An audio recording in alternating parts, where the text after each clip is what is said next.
Hello students, कैसे हैं आप सभी लोग।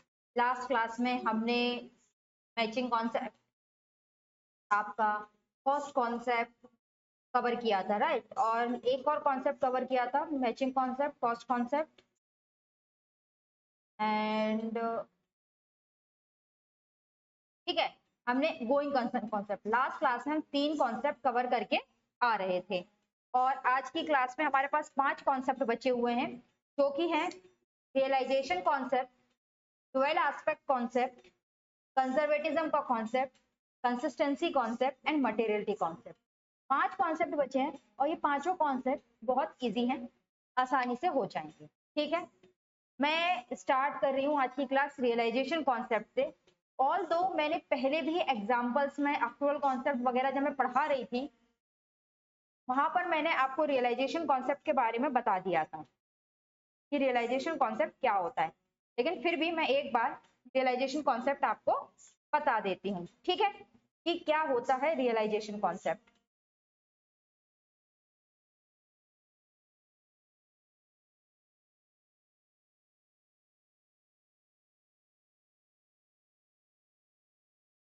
रियलाइजेशन कॉन्सेप्ट, ठीक है।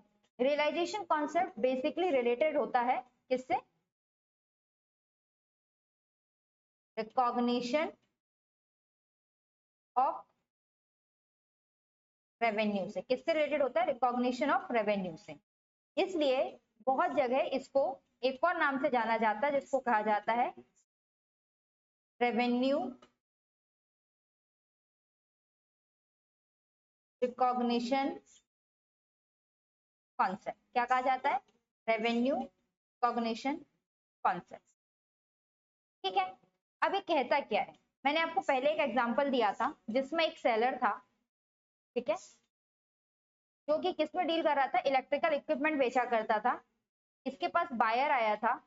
बायर काहे के लिए आया था? बायर इसके पास आया था फ्रिज खरीदने। क्या खरीदने?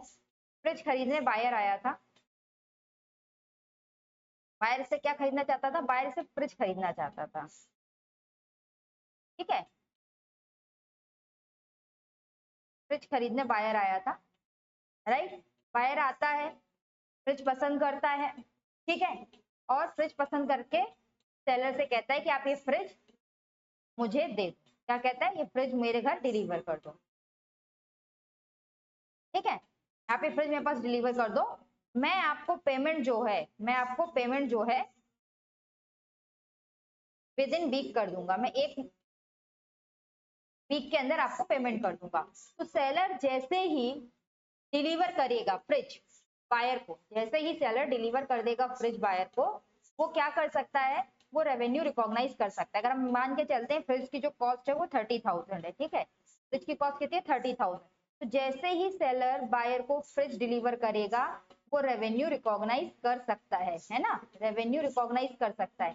क्यों कर सकता है रेवेन्यू रिकॉग्नाइज? इसलिए कर सकता है क्योंकि उसने अपना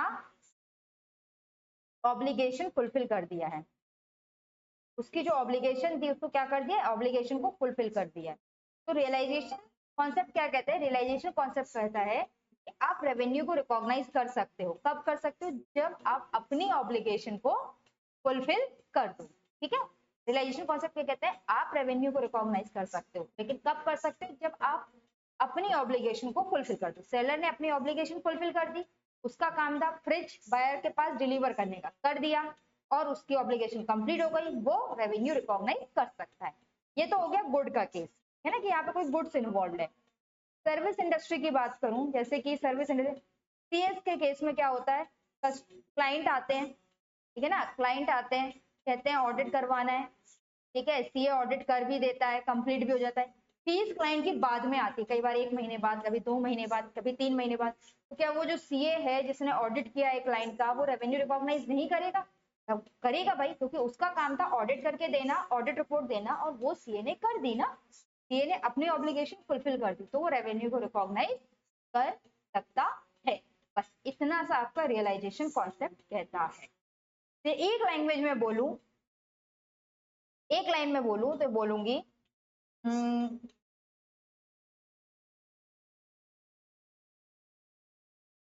revenue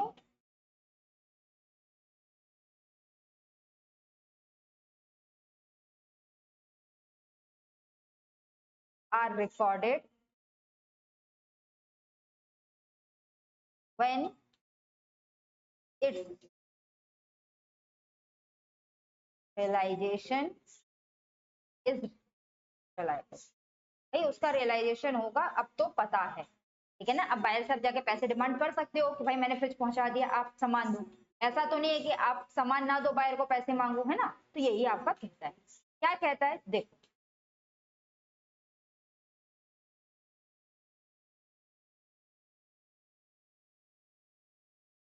it closely follow the cost concept. ये क्लोजली फॉलो करता है कॉस्ट कॉन्सेप्ट को। अगर कोई चेंज होती है in the value of asset, हम उसको रिकॉर्ड नहीं करते, ठीक है, इसको रिकॉर्ड नहीं करते। जैसे कि फॉर एग्जाम्पल, आप क्या खरीद के लाए, आप एक मशीन खरीद के लाए। क्या खरीद के लाए? एक मशीन खरीद के लाए ना। अब जो मशीन है, उस मशीन की जो कॉस्ट है वो कितनी है? 5 लाख है। आप ये मशीन खरीद के लाए थे 2020 में। अब आज इस मशीन की कॉस्ट की बात करूं तो मशीन की कॉस्ट बढ़ के 8 लाख हो गई है, ठीक है, 2024 में। लेकिन क्या आप बुक में इसको 2024 में रिकॉर्ड करोगे? नहीं करोगे, बिकॉज जो कॉस्ट या प्राइस बढ़ने से 3 लाख का आपको जो प्रॉफिट हो रहा है ना, वो तो आपको कभी रियलाइज ही नहीं होना है। होना है क्या? मनी टर्म में भले उस एसेट की वैल्यू बढ़ गई, मशीन की वैल्यू बढ़ गई, बट इन एक्चुअल कभी वो 3 लाख रुपए आपको रियलाइज होंगे? नहीं होंगे। एक ही केस में हो सकते हैं, आप जाके मशीन को मार्केट में बेच, है ना, अदरवाइज वो रियलाइज नहीं होंगे, अनरियलाइज रहेंगे, ठीक है। तो आप उसको बुक में रिकॉर्ड नहीं करते, वही कह रहा है। When an asset is recorded at historical cost of rupees 5 lakh and if its current cost is 15 lakh, such change is not counted unless there is certainty that change will be materialized। हम इसको record नहीं करते book में जब तक ये certain ना हो जाए कि ये हमें मिलेगा। यानी कि यहाँ मैंने आपसे कहा था 5 लाख की एसेट की वैल्यू 8 लाख हो गई है, बट ये 3 लाख हमें तभी रियलाइज होगा ना जब मार्केट में जाके बेचेंगे, तभी ये मटेरियलाइज होगा। अदरवाइज ये 3 लाख का प्रॉफिट मटेरियलाइज नहीं होगा, इसलिए हम इसको बुक में रिकॉर्ड नहीं करते। सिमिलरली अकाउंटेंट फॉलो क्या करते हैं? मोर कंजर्वेटिव पाथ। उनका जो पाथ होता है बहुत कंजर्वेटिव होता है। अकाउंटेंट का मानना यह है कि आप प्रॉफिट को रिकॉर्ड करो या ना करो। क्या कहते हैं अकाउंटेंट? प्रॉफिट रिकॉर्ड करो या ना। कंजर्वेटिव का मतलब ये होता है प्रॉफिट को आप प्रोबेबल प्रॉफिट रिकॉर्ड करो या ना करो, प्रोबेबल एक्सपेंस को रिकॉर्ड करना चाहिए। क्या कहता है? दे ट्राई, क्या फॉलो करते हैं accountant? Conservative. They try to cover all probable losses but do not count any probable gain. वो प्रोबेबल लॉसेस तो कवर करते हैं, ठीक है, वो प्रोबेबल लॉसेस तो कवर करते हैं बट प्रोबेबल गेन को कवर नहीं करते, ठीक है, but do not count any probable gain. क्योंकि प्रोबेबल गेन होगा या नहीं होगा हमें नहीं पता, ठीक है। अगर हमें प्रोबेबल गेन नहीं क्यों नहीं है वो हम आगे पढ़ेंगे, ठीक है। दिस इज टू से इफ अकाउंटेंट एंटीसिपेट्स, इसीलिए अकाउंटेंट क्या करते हैं? वो कंजर्वेटिव व्यू फॉलो करते हैं। Anticipate decrease in value they count it, but if there is increase in value they ignore it until it is realised. इसीलिए अकाउंटेंट क्या करते हैं? अगर एसेट की वैल्यू गिरती है तो वो किस पे रिकॉर्ड करते हैं? एसेट को, उसकी वैल्यू गिरा देते हैं। जैसे कि आपने पढ़ा होगा जो इन्वेंट्री है ना, ठीक है, इन्वेंट्री को क्या किया जाता है? वैल्यू किया जाता है किस पे? कॉस्ट और NRV, which ever is lower. इसके थ्रू हम क्या कर रहे हैं? अगर उसकी नेट रियलाइजेबल वैल्यू कम है तो हम उसको कंपेयर कर रहे हैं, यानी कि अगर लॉस है तो हम उसको रिकॉर्ड कर लेते हैं। लेकिन अगर कॉस्ट बढ़ गई, ठीक है, वैल्यू बढ़ गई, तो भी हम उसको कॉस्ट पर ही रिकॉर्ड करेंगे, ठीक है ना। तो ये अकाउंटेंट्स करते हैं, राइट। चलो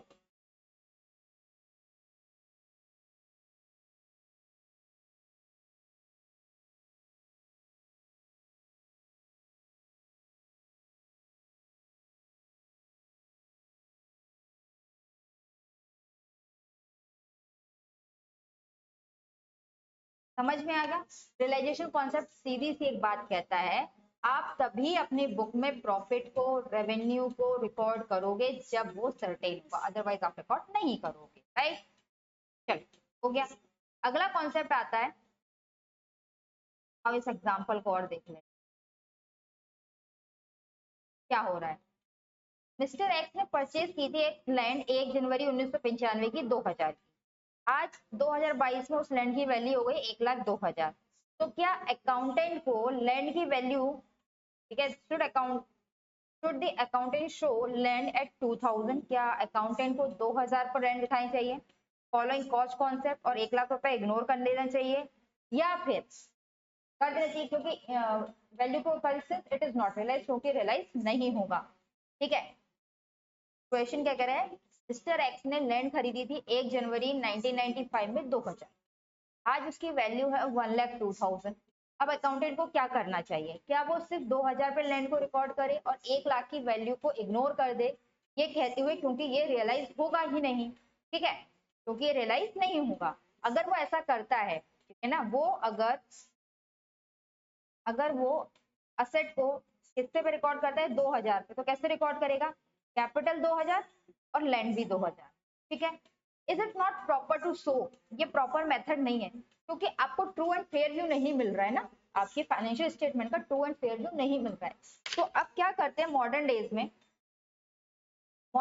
जब भी हमें रिकॉर्ड करना होता है तो ऐसे रिकॉर्ड करते हैं, हम कैपिटल रिकॉर्ड करेंगे 2000 का, और ये जो अनरियलाइज्ड गेन है ना, इसको हम रिकॉर्ड कर लेते हैं, जो गेन हमें हुआ है वैल्यू बढ़ने की वजह से, उसे हम किस तरह से रिकॉर्ड कर लेते हैं, एज ए अनरियलाइज्ड गेन, और हम लैंड को किस पे दिखा देंगे 1,02,000।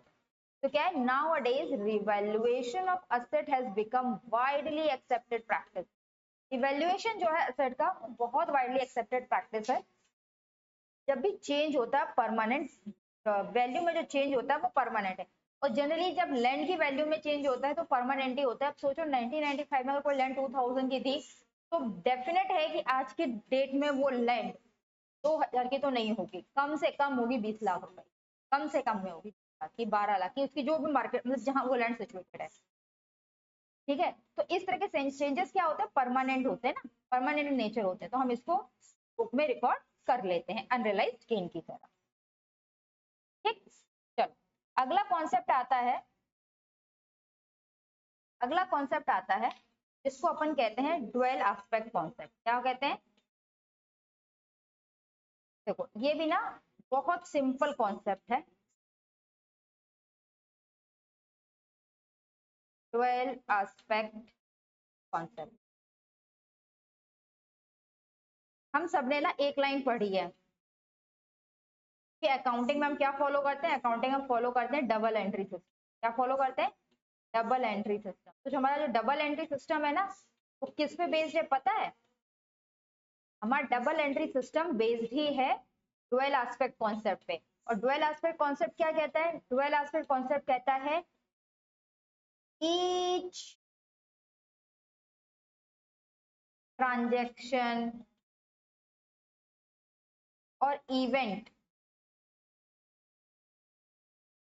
Eight least impact two accounts.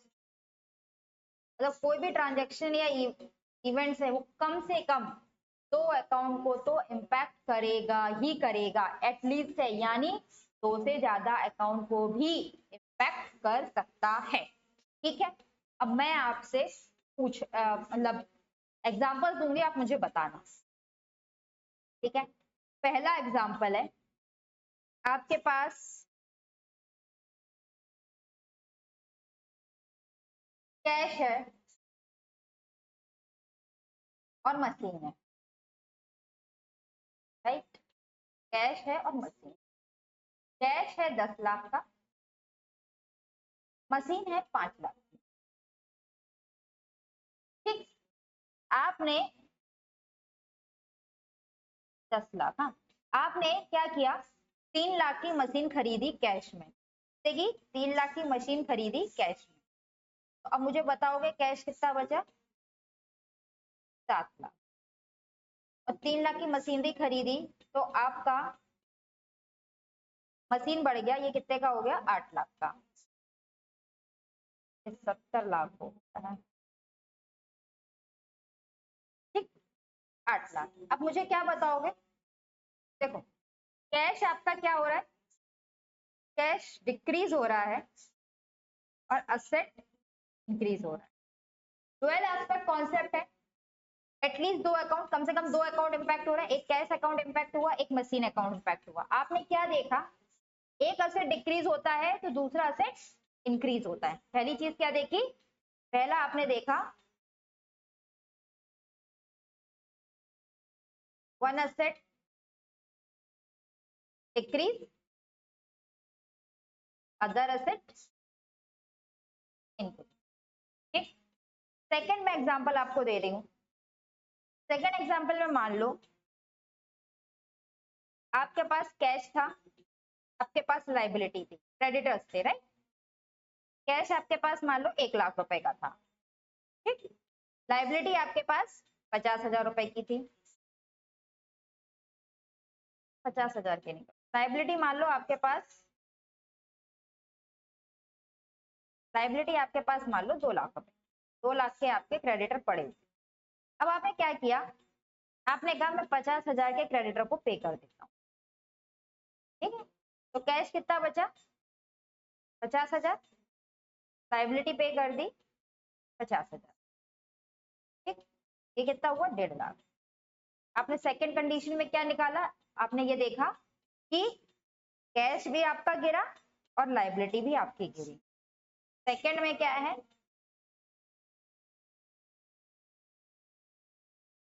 Asset decreases, liability, देखा आपने, देखो क्या देखा है हमने। This concept is the core of double entry book keeping. मैंने बोला था डबल एंट्री बुक कीपिंग का कोर है, और हर ट्रांजेक्शन के कम से कम क्या होंगे, 2 एस्पेक्ट होंगे, बट एटलीस्ट ज्यादा भी हो सकते हैं।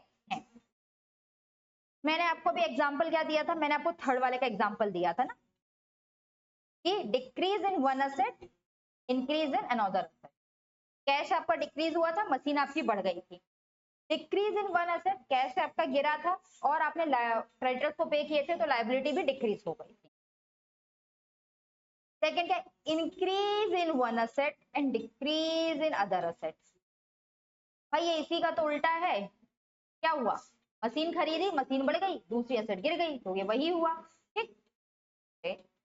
दूसरा, increase in asset and simultaneously increase in liability. ये कब होगा, देखो ये कब होगा, मैं उधरी बुक में बता, कब होगा, आपके पास मान लो इन्वेंट्री थी, ठीक है ना, इन्वेंट्री थी और ये आपके क्रेडिटर है, राइट। क्रेडिटर आपके पास कितने के, क्रेडिटर आपके पास 50,000 के हैं और इन्वेंट्री आपके पास 1 लाख।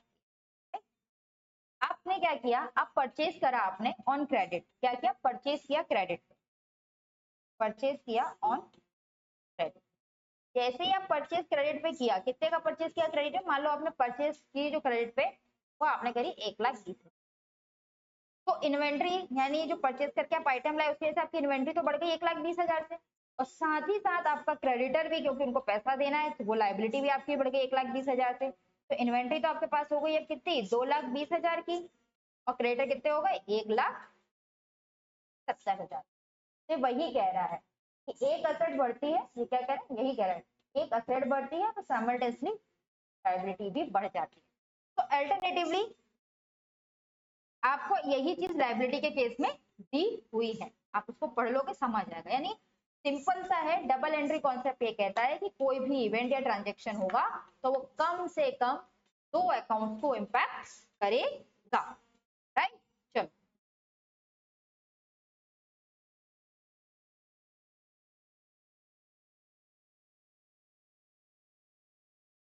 एक एग्जांपल दिया हुआ है, देखें, इसमें एक बैलेंस शीट दी है। कैपिटल 1.5 लाख का है, बैंक लोन 75,000 है, अदर लोन 75,000 है, मशीनरी 2 लाख है, कैश 1 लाख, राइट। पहली ट्रांजेक्शन है, new machine purchase by paying 50,000 in a cash. नई मशीन खरीदी गई 50,000 कैश में पे करके। तो ये बताओ, जब न्यू मशीन खरीदी गई तो 50,000 कैश में पे करके खरीदी, तो 50,000 यहाँ से कम हो जाएगा कि नहीं, ठीक है। और मशीनरी में 50,000 प्लस हो जाएगा या नहीं, यही होगा ना। देखो ये पहली ट्रांजेक्शन में क्या किया है, तो देखो मशीनरी कितने की हो गई, 2,50,000 की हो गई, और कैश कितने के बचा, 50, ठीक है। अगला क्या कह रहा है, a new machine is purchased for 50,000 on credit and cash is to be paid later on। अब सेकंड ट्रांजेक्शन में इन्होंने क्या किया, मैं यहाँ हटा के लिखती हूँ। सेकंड ट्रांजेक्शन में इन्होंने क्या किया, स्टूडेंट्स, मशीनरी खरीद के लाए, क्रेडिट पे 50,000 की। अब मशीनरी अगर क्रेडिट पे खरीद के लाए 50,000 की, मशीनरी अगर क्रेडिट पे खरीद के लाए 50,000 की, तो मशीनरी तो अगेन बढ़ जाएगी 50,000 की, और साथ ही साथ इधर क्रेडिटर भी बढ़ जाएंगे 50,000 के। बढ़ जाएंगे कि नहीं? देखो इनके नेक्स्ट ट्रांजेक्शन में समझाया है कि नहीं। मशीनरी हो गई 2.5 लाख की और क्रेडिटर पर मशीनरी 50,000 के बढ़े। अगला क्या है? Cash paid to repay the bank loan to the extent of 50,000। इन्होंने बैंक लोन रिपे करने के लिए 50,000 के कैश में बैंक लोन पे रिपे किया 50,000 का। तो क्या किया, इधर देखो,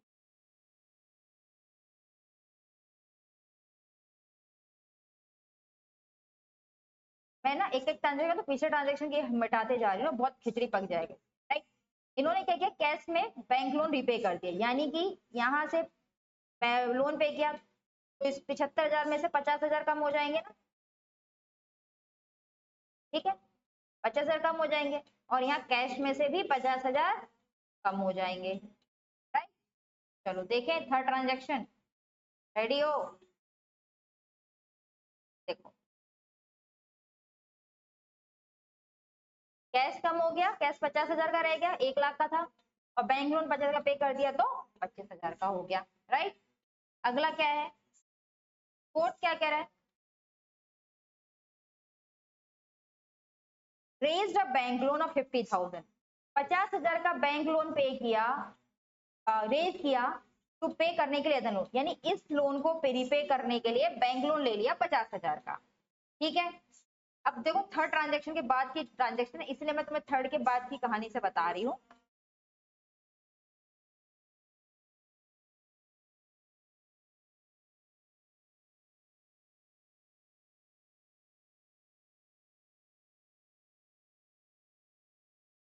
इन्होंने बैंक लोन कितने का लिया है, 50,000 का लिया है ना, ठीक है। तो 50,000 से आपका बैंक लोन क्या हो जाएगा, अच्छा इंडिपेंडेंटली देखना है,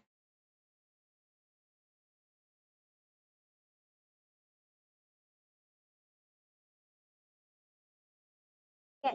तो अब क्या होगा,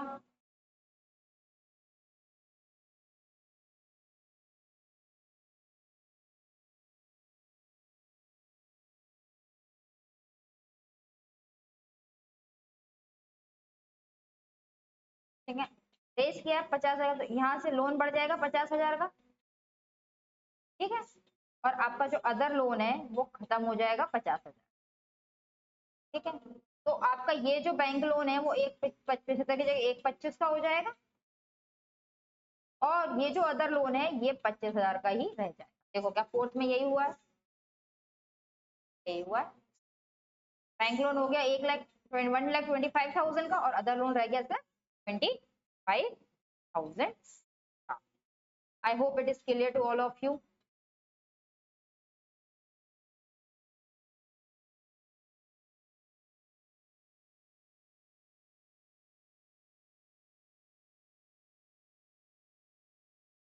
डुअल एस्पेक्ट कॉन्सेप्ट हमें बेसिक अकाउंटिंग इक्वेशन प्रोवाइड करता है, जो कहता है equity plus liability equal assets. क्या कहता है, equity plus liability equal assets. इसको ना हम फर्दर क्लासिफाई कर सकते हैं, ठीक है।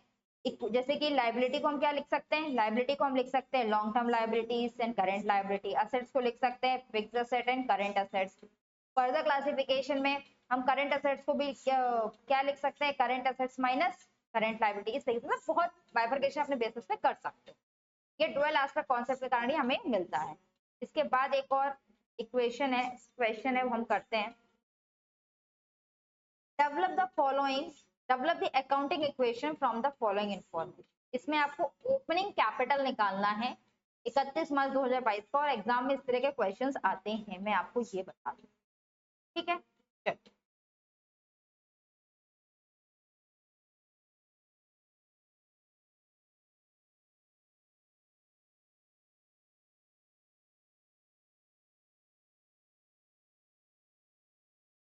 अगर आप पहले क्वेश्चन को चेक करना चाहते हो कि क्या ये अकाउंटिंग इक्वेशन फॉलो करता है कि नहीं, तो देखो कैपिटल ऐड होगा, 12% बैंक लोन ऐड होगा, ठीक, ट्रेड पेबल और fix asset, trade receivable, inventory and ये, क्योंकि अपन ने अभी पढ़ा है ना, equity plus long term liability plus current liability equal assets. Assets को भी हम फर्दर जब ये करते थे तो किस में करते थे, हम फर्दर ये करते तो इसको लिख सकते हैं ना, fix asset and current asset. इसको क्या लिख सकते हैं, fix asset plus current asset. तो आप इनको जोड़ लो। इक्विटी कितने की है आपकी, इक्विटी आपकी 1 लाख की है, प्लस लॉन्ग टर्म असेट देखो कितने का है, लॉन्ग टर्म लोन कितने का है, 1 लाख का है, ठीक है, plus current liability trade payable कितने का है, 75,000, ये हो गया 2,75,000। इधर इसको देखो, फिक्स असेट कितने का है, 1,25,000, trade receivable 75,000 plus inventory 70,000 plus cash 5,000। जब इनको भी प्लस करोगे तो कितना आ जाएगा, 2,75,000 आ गया। यानी कि भाई मैच तो होता है। अब हम इसी चीज को फॉलो करते हुए नेक्स्ट का निकालेंगे। तो देखो हमें क्या निकालना है, हमें कैपिटल निकालना है ना। कैलकुलेट क्या करना है पहले देख लें, प्रॉफिट फाइंड करना है, find profit for the year and balance sheet as on. सबसे पहले हमें क्या फाइंड करना पड़ेगा, कैपिटल। हम कैपिटल इस तरीके से निकालेंगे ना, इसी तरीके से हम कैपिटल लगाएंगे 22 का। हमने 31 वाले की असेट्स को प्लस किया, सारी असेट्स प्लस करके पास कितना है 2,70,000। लाइबिलिटी को प्लस किया तो कितना आ गया 1,75,000। अपन क्या जानते हैं, अपन जानते हैं क्या है, इक्विटी प्लस लाइबिलिटी इक्वल होती है क्या, असेट। इक्विटी हमारे पास है 2,76,000 प्लस, सॉरी इक्विटी कह रही हूँ,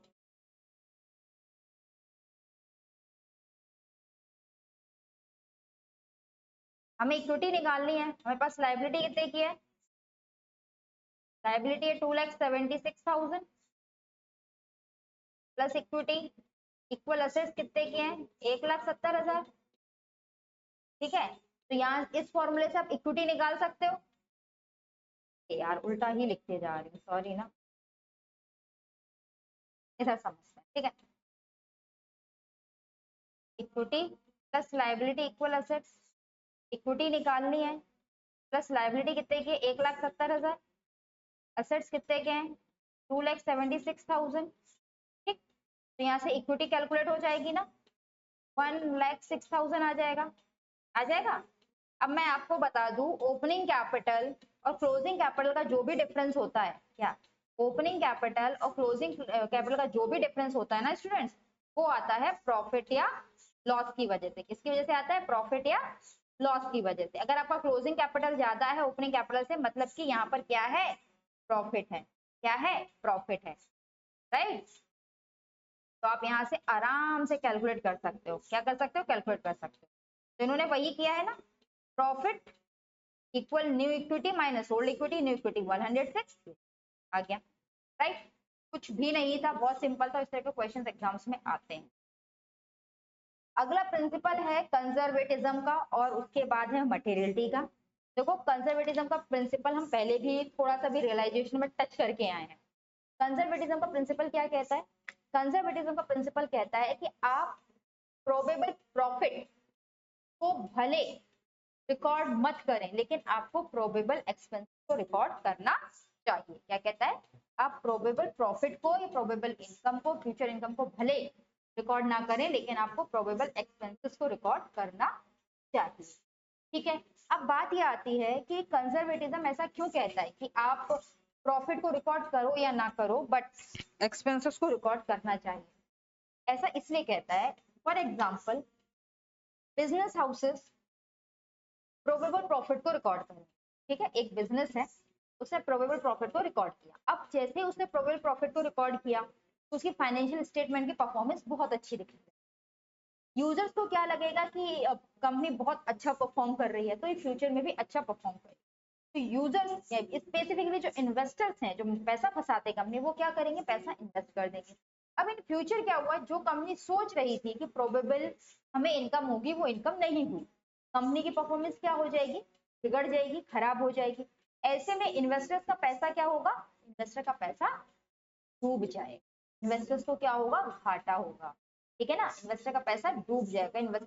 इन्वेस्टर्स की सिक्योरिटी के लिए बहुत इंपॉर्टेंट हो जाता है हम कंजर्वेटिज्म प्रिंसिपल में एक्सपेंसेस को तो प्रोबेबल बेसिस पे रिकॉर्ड कर लें, ताकि हम उनको ये बता सकें कि अगर बेकार से बेकार कंडीशन भी होगी तब भी कंपनी इतना प्रॉफिट अर्न करेगी, तो हम इन्वेस्टर्स को फ्यूचर लॉसेस से बचा लेते हैं। इसलिए कंजर्वेटिज्म का प्रिंसिपल बहुत इंपॉर्टेंट है। कंजर्वेटिज्म का प्रिंसिपल ही हमें कहता है कि हमें चीजों को इस पे रिकॉर्ड, क्या प्रोबेबल इनकम को रिकॉर्ड नहीं करना चाहिए, राइट।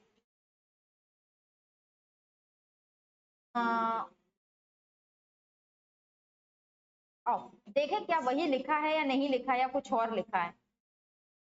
मेरे हिसाब से तो यही लिखा है और कुछ तो नहीं है।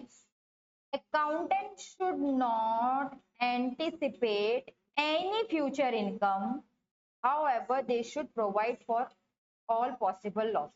क्या कह रहा है, future income however they should provide for all possible losses, ठीक है। when there are alternative value of an asset, an accountant should choose the method which leads lesser value। जब अल्टरनेटिव वही लिखा है ना, प्रोबेबल इनकम को नहीं, probable losses को अकाउंट फॉर करना चाहिए। दूसरी चीज क्या कह रही है, जब एक ही चीज को करने के अल्टरनेटिव मेथड्स हों तो अकाउंटेंट को वो मेथड चूज करना चाहिए which leads to lesser value, जिससे वैल्यू की आए कम आए। जैसे कि इन्वेंट्री को वैल्यू करने के दो तरीके हैं, अभी ऊपर भी बताया था मैंने। इन्वेंट्री को वैल्यू करने के दो तरीके होते हैं, एक तो आप कॉस्ट पे वैल्यू कर सकते हो और एक आप एनआरवी पे वैल्यू कर सकते हो। और हमारा स्टैंडर्ड भी क्या कहता है, इन्वेंट्री को लोअर पे वैल्यू करना चाहिए, पे वैल्यू करना चाहिए लोअर पे। मतलब अगर किसी इन्वेंट्री की कॉस्ट 1000 है और एनआरवी 900 है, तो हम किस पे रिकॉर्ड करेंगे, 900 पे। अगर किसी की कॉस्ट 1000 है, ठीक है, और एनआरवी उसकी 1200 है, तो हम उसे किस पे रिकॉर्ड करेंगे, 1000। हम किस पे रिकॉर्ड करते हैं, हमेशा लेसर वैल्यू पे रिकॉर्ड करते हैं। Later on we shall see the golden rule of current asset valuation, देखो लिखा भी है, cost of market price whichever is, वो भी इसी कॉन्सेप्ट से ओरिजिनेट हुआ है, ठीक है। हम अभी अभी क्या रियलाइजेशन कॉन्सेप्ट पढ़ के आ रहे हैं, वो भी क्या कहता, no changes should be counted unless it has materialized. Realization concept भी यही कहता है कि हमें कोई भी चेंजेस अकाउंट फॉर नहीं करना चाहिए जब तक कि वो मटेरियलाइज ना हो जाए, ठीक है। It is not prudent to count unrealized gain but is desirable to guard against all possible losses। ये अच्छी बात नहीं है, एक प्रूडेंट, एक समझदार व्यक्ति कभी भी जो प्रॉफिट उसे हुआ नहीं उसको रिकॉर्ड फॉर नहीं करेगा, लेकिन फ्यूचर में जो खर्चे हो सकते हैं उसके लिए वो क्या करता है, हमेशा डिजायरेबल गार्ड या रिजर्व्स या ये वगैरह प्रोविजंस वगैरह क्रिएट करके रखता है, राइट। चलो मैंने आपको अभी, हाँ इंपॉर्टेंट चीज इस कॉन्सेप्ट के लिए ना, बहुत इंपॉर्टेंट क्वेश्चन है। 3 क्वालिटेटिव कैरेक्टरिस्टिक्स होना चाहिए। पहला की प्रूडेंस, ठीक है, प्रूडेंस, बहुत ही अलर्ट व्यक्ति होना चाहिए, समझदार व्यक्ति जो ये समझ के सोच सके कि सारे फ्यूचर लॉसेस को अकाउंट फॉर करे, ताकि बिजनेस को उन फ्यूचर लॉसेस से बचाया जा सके। कैसे करते हैं फ्यूचर लॉस से गार्ड, बाय मेकिंग प्रोविजंस, ठीक है। और जितने भी गेन्स हैं जो कि अनसर्टेन है उसको रिकॉर्ड ना करें, ठीक है। Judgement, students, that is judgment about possible future losses which are to be guarded, वो future losses जिससे खुद को बचाना है, as well as gain which are uncertain, और ऐसे गेन जिससे भी खुद को बचाना है। ऐसा नहीं कि हमें लग रहा है गेन होगा और हमने उसको रिकॉर्ड कर लिया। न्यूट्रलिटी कहती है अनबायस्ड आउटलुक होना चाहिए, आप बायस नहीं हो सकते किसी भी चीज को लेके, ठीक है। और लास्ट कहता है faithful representation of alternative value, जैसे कि इन्वेंट्री वैल्यूएशन में है तो आपको फेथफुली रिप्रेजेंट करना चाहिए वैल्यूज को। अकाउंट्स को मैनिपुलेट करने के लिए गलत तरीके यूज नहीं करने चाहिए। मैंने अभी आपको इन्वेस्टर का जो एग्जांपल समझाया वही है लिखा हुआ है, आप पढ़ेंगे आपको कंप्लीट समझ में आएगा, आ जाएगा, इसमें कुछ भी कराने जैसा नहीं है। अब हम आते हैं अपने नेक्स्ट कॉन्सेप्ट पे जो कि है कंसिस्टेंसी एंड उसके बाद है मटेरियलिटी। कंसिस्टेंसी एंड मटेरियलिटी दोनों बहुत इंपॉर्टेंट कॉन्सेप्ट है। देखो कंसिस्टेंसी का जो कॉन्सेप्ट है ना वो अपने आप में ही बोल रहा है कि मेरा क्या काम है। क्या है कंसिस्टेंसी का जो कॉन्सेप्ट है ना वो खुद ब खुद बोल रहा है कि मेरा क्या काम है।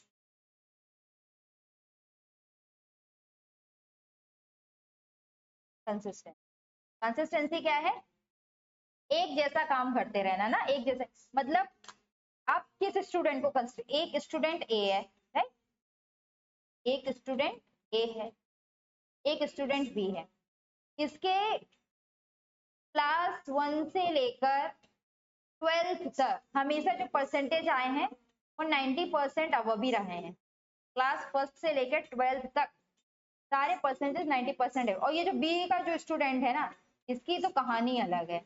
क्लास 1 में आ गए 95%, ठीक है, 2 में 90%, 3 में वो 70% चला गया, 4th में फिर कुछ चढ़ा तो 98%, ठीक है, फिर ऐसे ऐसे करके 10th में आया, 10th में लाया 60%, 11th में तो और बुरे हालात 55%, 12th में फिर मेहनत करी, खूब मेहनत करी और स्कोर किया 80%। आप किसको बोलोगे कौन कंसिस्टेंट है, स्टूडेंट ए या स्टूडेंट बी? आप कहोगे डेफिनेटली स्टूडेंट ए कंसिस्टेंट है क्योंकि वो लगभग लगभग एक ही जैसा परसेंटेज स्कोर कर रहा है। अकाउंटेंसी में हम कंसिस्टेंट किसे बोलते हैं, अकाउंटेंसी में हम कंसिस्टेंसी बोलते हैं सिमिलर अकाउंटिंग प्रिंसिपल को। एक अकाउंटिंग प्रिंसिपल जो आप फॉलो करते आ रहे हो तो आप हर साल फॉलो करो। ऐसा नहीं है कि आज इसका मेरा ये फॉलो करने का मन है तो ये फॉलो करूंगा, इसका मेरा ये फॉलो करने का है तो ये फॉलो करूंगा, क्योंकि जब आप कंसिस्टेंसी नहीं रखते हो ना अकाउंटिंग प्रिंसिपल्स को फॉलो करने में तो होता क्या है, आपकी जो कंपेरेबिलिटी है ना वो बिल्कुल खराब हो जाती है। जैसे कि आप क्या इसकी परफॉर्मेंस कंपेयर कर सकते हो, कंपैरिजन किया जा सकता है इसकी परफॉर्मेंस का किसी के साथ? क्या स्टूडेंट और स्टूडेंट बी की परफॉर्मेंस को कंपेयर किया जा सकता है? नहीं किया जा सकता, because student is highly consistent. Student A की परफॉर्मेंस को हम कंपेयर कर सकते हैं ऐसे स्टूडेंट के साथ जो कि उतना ही कंसिस्टेंट हो ना, ठीक है। तो कंसिस्टेंसी की वजह से कंपेरेबिलिटी खराब हो जाती है अगर आप कंपेरेबिलिटी ही रखेंगे, राइट। तो यही कंसिस्टेंसी का प्रिंसिपल कहता है। क्या कहता है देखो, in order to achieve comparability of financial statement of an enterprise through time, the accounting policies are followed consistently from one period to another, ठीक है। A change in an accounting policy can be made only in their certain exceptional circumstances. For example, क्या कह रहे हैं, consistency क्या बढ़ाता है, आपकी कंपेरेबिलिटी को बढ़ाता है, कंपेरेबिलिटी अचीव करने में मदद करता है क्योंकि आप कंपेयर कर सकते हो financial statement over the period के, अगर आप कंसिस्टेंटली अकाउंटिंग पॉलिसीज को फॉलो कर रहे हो तो, ठीक है। कैसे, अब देखो कंसिस्टेंसी में क्या होगा, मान लो मैं एक बात कहती हूँ, ये ईयर 1 है, ये ईयर 2, यहाँ एक असेट है, ये असेट मान लो 10 लाख रुपए। अब इस 10 लाख की एसेट में क्या होगा, पहले साल तो आपने लगाया एसएलएम से डेप्रिसिएशन फॉर 10 ईयर। ईयर 1 का जो प्रॉफिट था वो था 5 लाख, आपने एसएलएम मेथड से प्रॉफिट लगाया और कर दिया इसको 1 लाख, इसका प्रॉफिट आया 4 लाख। अब ईयर 2 में क्या हुआ, ईयर 2 में भी मान लो आपका प्रॉफिट था वैसे ही लगभग लगभग 5,20,000 का प्रॉफिट था। अब आपने कहा अब इसकी वैल्यू क्या हो गई, एक बात बताओ, इसकी वैल्यू अब बची 9 लाख रुपए बची। अब आप कह रहे हो नहीं मुझे ना एसएलएम नहीं लगाना है, अब मैं क्या करूंगा, मैं डब्ल्यूडीबी लगाऊंगा। अब मैं कौन सा मेथड लगाऊंगा, आप नेक्स्ट ईयर बोलते हो मैं डब्ल्यूडीबी लगाऊंगा, किस रेट से, अब मैं डब्ल्यूडीबी लगाऊंगा एट द रेट ऑफ 20%। अब आपने 9 लाख पर 20% डब्ल्यूडीबी लगा के 1,80,000 का डेप्रिसिएशन लगा दिया। अब 1,80,000 का जैसे ही आपने डेप्रिसिएशन लगाया तो आपका प्रॉफिट बचा 3,40,000। तो आप क्या कहोगे, आपका प्रॉफिट गिर गया? आप कंपेयर कर सकते हो, एक बात बताओ, आप ईयर 1 की परफॉर्मेंस को ईयर 2 की परफॉर्मेंस से कंपेयर कर सकते हो और ये कह सकते हो कि ईयर 2 की परफॉर्मेंस खराब है, ईयर 1 की परफॉर्मेंस अच्छी है? नहीं कह सकते। क्योंकि अगर आपने कंसिस्टेंटली फॉलो किया होता तो क्या होता, कंसिस्टेंटली फॉलो करते अगर आप SLM मेथड को, तो आप डेप्रिसिएशन 1 लाख का ही लगाते, और जब 1 लाख का डेप्रिसिएशन लगाते तो आपका प्रॉफिट 4,20,000 का आता, और तब आप क्या कहते कि ईयर 2 में आपकी प्रॉफिटेबिलिटी इंप्रूव हुई है लास्ट ईयर से, यही कहते ना। तो आप परफॉर्म, आप क्यों नहीं कंपेयर कर सकते, क्योंकि दोनों जगह मेथड डिफरेंट है। तो कंसिस्टेंसी क्या इंप्रूव करती है, कंपेरेबिलिटी को इंप्रूव करती है।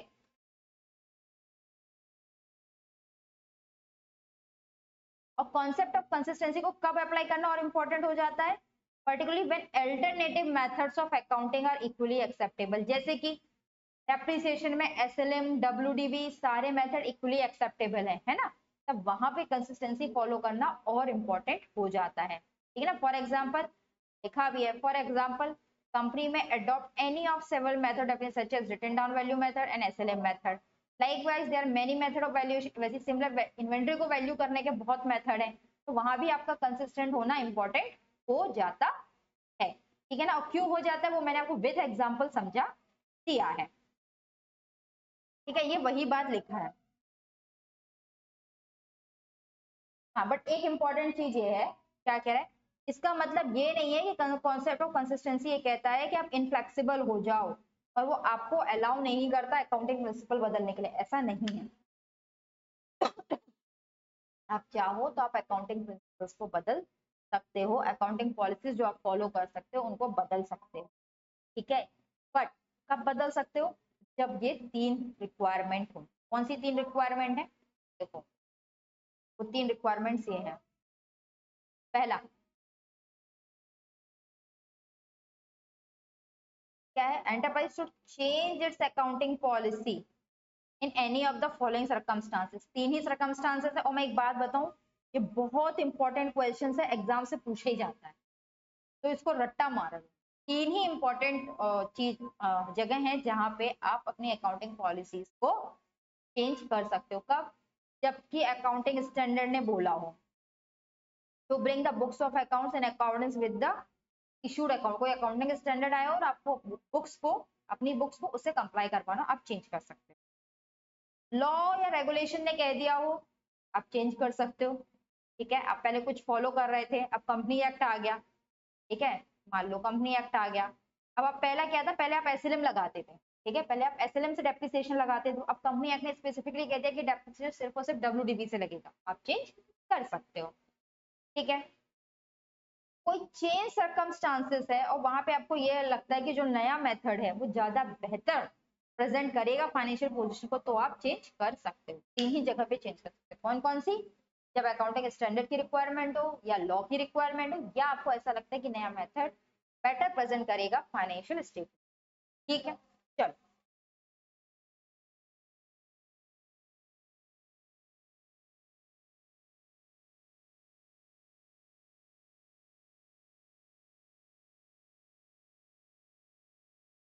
लास्ट कॉन्सेप्ट है मटेरियलिटी का कॉन्सेप्ट, और ये मटेरियलिटी का कॉन्सेप्ट एक ऐसा कॉन्सेप्ट है जो आपको अलाउ करता है समवेयर कि आप अदर कॉन्सेप्ट को ओवररूल कर दो, ठीक है। एक बात बताओ, रिलायंस का इतना बड़ा बिजनेस चल रहा है, करोड़ों का कारोबार हो रहा है, जो व्यक्ति 4,000 करोड़ की अपनी बेटे की शादी कर सकता है, आप उसका बिजनेस क्या होगा, उसका टर्नओवर, रेवेन्यू, प्रॉफिट क्या होगा, आप सोच सकते हो। अब सोचो उसमें, ठीक है, उसमें कोई छोटी मोटी गलती हो जाए, बहुत छोटी मोटी चीज हो, ठीक है, फॉर एग्जाम्पल मैं बात कर रही हूँ,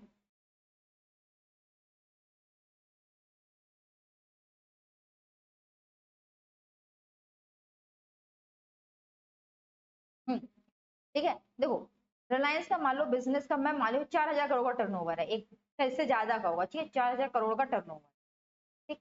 अब बहुत सारी एसेट्स भी हैं, उस पर डेप्रिसिएशन भी लगता है। अब इनके पास आया कैलकुलेटर, ये कैलकुलेटर खरीद के लाए, ठीक है, कैलकुलेटर खरीद के लाए, और कैलकुलेटर को यूज किया जाता था ऑफिस में कैलकुलेशन पर्पज पे, अकाउंट डिपार्टमेंट्स या और किसी जगह। अब वैसे देखा जाए तो कैलकुलेटर की लाइफ होती है, साल तो चल जाता है, एक अच्छा खासा कैलकुलेटर 2-3 साल, तो क्या उसे डेप्रिसिएशन लगाए हम, सोचो।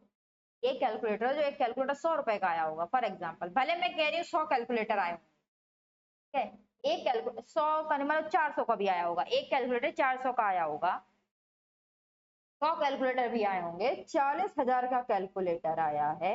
इस 40,000 के कैलकुलेटर पे आप कह रहे हो कि 15% से डेप्रिसिएशन लगा दो, यानी 15 चौको 60, यानी 6,000 रुपए का डेप्रिसिएशन। तो क्या ये तुक बनता है जिसका रेवेन्यू 4,000 करोड़ का है? अब उसमें इस कैलकुलेटर को असेट मान के डेप्रिशिएट करना कोई तुक की बात है? नहीं है ना। कोई मटेरियलाइजेशन नहीं है, मटेरियल नहीं है। 4,000 करोड़ एंड 6,000 रुपीज है ना, ये मटेरियल। तो हम इसको क्या करते हैं ऐसे केसेस में, जब ऐसा होता है तो हम इसको असेट्स की तरह ट्रीट ना करके हम क्या कहेंगे, हम कहेंगे यार ये कंज्यूमेबल है। क्या है? कंज्यूमेबल है ना। क्या है? कंज्यूमेबल से कंज्यूम हो जाते हैं, हम डायरेक्टली एक्सपेंस की तरह ट्रीट कर देंगे, है ना। तो मटेरियल ट्रांजेक्शन की मटेरियलिटी जो है ना बहुत इंपॉर्टेंट होती है, ठीक है। उसके बाद ही हम बाकी के कॉन्सेप्ट्स को फॉलो करते हैं। क्या कहता है सुनो, material principle permits other concepts to be ignore. ये कहता है आप अदर कॉन्सेप्ट को इग्नोर कर सकते हो if the effect not consider material, अगर उसका इफेक्ट मटेरियल नहीं है। This principle is an exception to full disclosure principle. Full disclosure principle का एक्सेप्शन है, क्योंकि कहता है अगर चीज मटेरियल नहीं है तो आप उसको इग्नोर कर सकते हो। According to material, all the items having significant economic effect on the business of the enterprise should be disclosed in the financial statement, and any insignificant item which will only increase the work of accountant but will not relevant to user needs should not be disclosed in the financial statement. आपको business में सिर्फ वही transaction और वही events को disclose करना चाहिए जो कि यूजर के लिए इंपॉर्टेंट है। आप सोचो किसी ने इस कंपनी की ऑडिट की ना जिसका टर्नओवर 4,000 करोड़ था, और वो अपने इसमें रिमार्क देता है कि calculators are not treated as assets and depreciations are not charged, thereby this is materially stated or there is error or the fraud। कोई लॉजिक है? there is any logic? नहीं ना, कोई लॉजिक नहीं।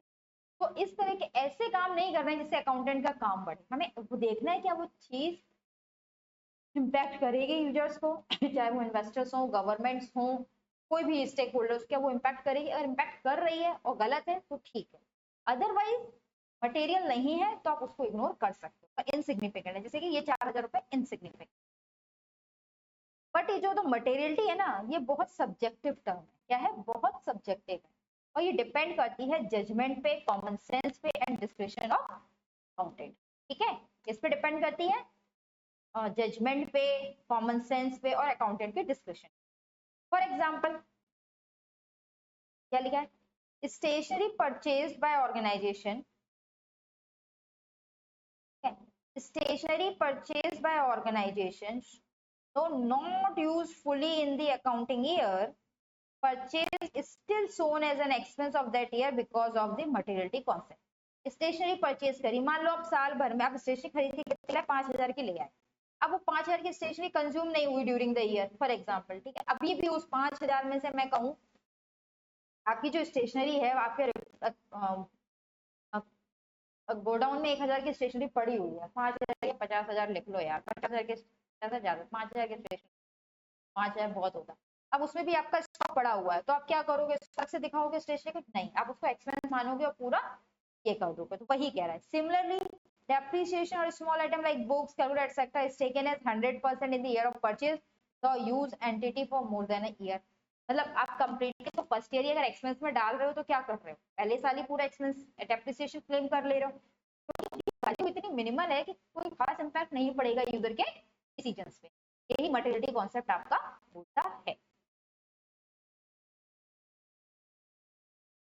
एक चीज याद रखो, मटेरियलिटी का कॉन्सेप्ट ना सिर्फ और सिर्फ अमाउंट के आइटम पे डिपेंड नहीं करता, depends not on the amount of an item. जैसे कि यहाँ कैलकुलेटर था, अगर यही जो कैलकुलेटर है ना 600 का कैलकुलेटर, बेटा ये जो कैलकुलेटर आया था, ठीक है, अगर ये जो कैलकुलेटर है वो किसी एक ऐसे बिजनेस में आता है जिसका साल भर का टर्नओवर ही 2.5 लाख है, साल भर का टर्नओवर ही उस बिजनेस का 2.5 लाख है, ऐसे किसी बिजनेस के पास एक कैलकुलेटर आता और उसके साथ ऐसा होता तो क्या हो जाता? मटेरियल।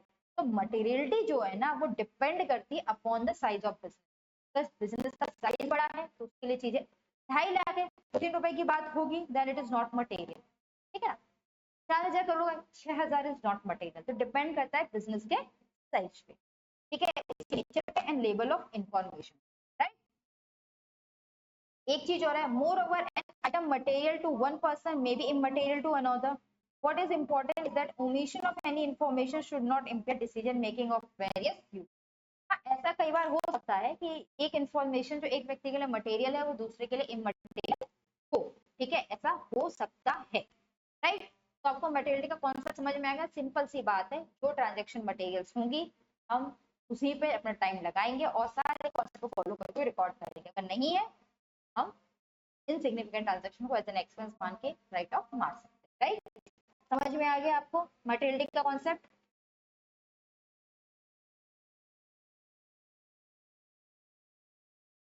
अगला टॉपिक आपका है, क्योंकि ये टॉपिक है ही नहीं, फंडामेंटल अकाउंटिंग असम्पशंस. ठीक है, हमने अभी अकाउंटिंग कॉन्सेप्ट एंड प्रिंसिपल्स पढ़ लिए.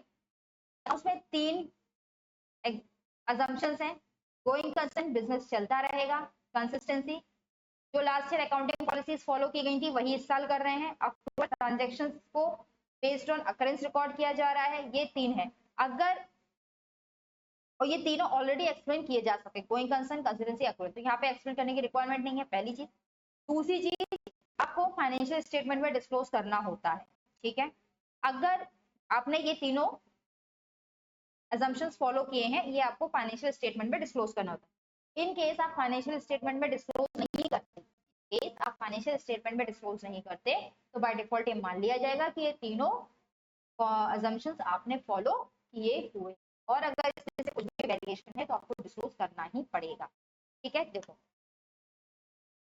If nothing has been written about fundamental accounting assumption in the financial statement, then it is assumed that they have already been followed in their presentation and preparation of financial statement.